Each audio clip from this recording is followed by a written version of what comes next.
Wala akong mga sagot, pero ngayon may sagot na akong nananahan sa loob ko.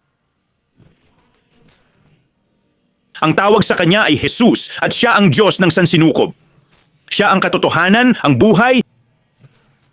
Siya ang leon ng Huda, isang apoy na nanunupok. Ganito, ang kailangan lang natin ay magpasakop at ganap na sumuko sa buhay ng banal na espiritu na nasa loob mo.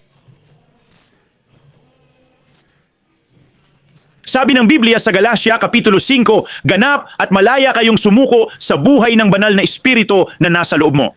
Mga kapatid, ilagay ang salitang ito sa isip. Itanim ang salitang ito sa inyong binagong pag-iisip. Sabi ng Biblia, sumuko kayo ng lubusan, ganap at malaya. Buhay ng banal na espiritu, ng Espiritu Santo, espiritu ng katotohanan, espiritu ng biyaya. Ganap at malaya kayong sumuko sa buhay ng banal na espiritu, ang banal na espiritu na nasa loob mo. At pagkatapos nito, gagawin ng banal na espiritu ang imposible.